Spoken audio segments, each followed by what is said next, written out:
அதிகாரிகள் அடிப்படையாக மாற்றப்பட்டிருக்காங்க. தேர்தல் ஆணையம் இந்த தேர்தலை நடத்த வேண்டும். ஆனால் ஒருதலைபட்சமாக இருக்கக்கூடாது.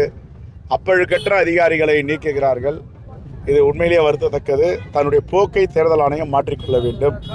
தேர்தல் ஆணையம் நியாயமாக நடக்க வேண்டும், நடுநிலையாக இருக்கக்கூடாது எங்களுடைய கோரிக்கை. நாங்கள் யாரும் பழி போடலை, நாங்கள் யாரும் சொல்லலை.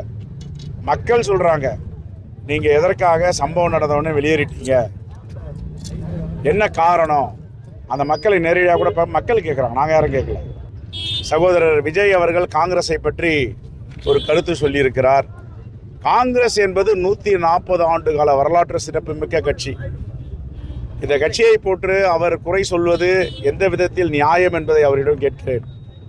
எவ்வளவோ வெற்றி வாய்ப்பை இழந்த 140 ஆண்டு காலம் இந்தியாவில் ஓங்கி நிற்கின்ற ஒரே பேரியக்கம் காங்கிரஸ் பேரியக்கம். அன்னை சோனியா காந்தி, தலைவர் ராகுல் காந்தி, எங்களுடைய தேசிய தலைவர் மல்லிகார்ஜுன கார்கே, இங்கே நாங்கள் கட்சி நடத்தி கொண்டிருக்கோம். எங்கள் கட்சி யாரோடு கூட்டணி என்பதை எங்கள் தலைமை முடிவு செய்யும், விஜய் முடிவு செய்ய முடியாது. யாரோ 4 பேர் அவருடைய கட்சியில் காங்கிரஸார் சேர்ந்தார் என்பதை தூக்கி பிடித்து கொண்டு கட்சி யாங்கோடு இருக்குதுன்னா அவரோட எப்படி இருக்கும்? இது எவ்வளோ பெரிய பேராசை, எவ்வளோ பெரிய அநாகரிகமான செயல். இந்த அநாகரிக பேச்சு, அநாகரிக அரசியலை எல்லோரும் மாதிரி அவரையும் செய்யக்கூடாது. அவர் இதை விட வேண்டும். அந்த கட்சியே ஒரு விபத்தான கட்சி, விபத்தில் ஏற்படுத்திய கட்சி, விபத்தால் வந்த கட்சி. ஆகவே அது விபத்து நடக்கத்தான் செய்யும். அவர் தமிழ்நாட்டு மக்களை நன்மை செய்ய வேண்டும் என்றால் அவர் இப்படிப்பட்ட செயலில் இருந்து தன்னை விடுவித்துக் கொள்ள வேண்டும். ரசிகர்கள் யார் போனாலும் பார்க்குறாங்க. இப்போ அஜித் போனாருன்னா என்ன நடக்கும்? கொஞ்சம் இமேஜின் பண்ணி பாருங்க. அஜித் ரோட்டில் போகிறார் அப்படின்னா தமிழ்நாடே திரண்டு அஜித் பின்னால் நிற்கும். ரஜித்துக்கு தான் ஏராளமான ரசிகர், வைப்ரண்ட் ஃபேன்ஸ். என்ன கேட்டோடனே 2 பேருக்கு தான், எம்ஜிஆருக்கு பிறகு. ஒன்று சூப்பர் ஸ்டார் ரஜினிகாந்துக்கு, இன்னொன்று அஜித்குமாருக்கு. அவங்கெல்லாம் வந்தால் என்ன நடக்கும்?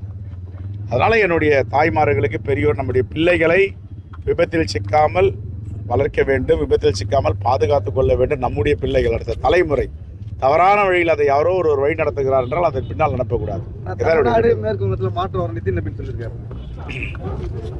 அவர் சொல்றது இது வரைக்கும் எதுவுமே நடக்கல. கர்நாடகாவில் மாற்றம் வர்றாரு நடக்கல, தெலுங்கானாவில் மாற்றம் வரன்னு சொன்னார் நடக்கல, டபுள் இன்ஜின் சர்க்கார்னார் எங்கேயும் நடக்கல.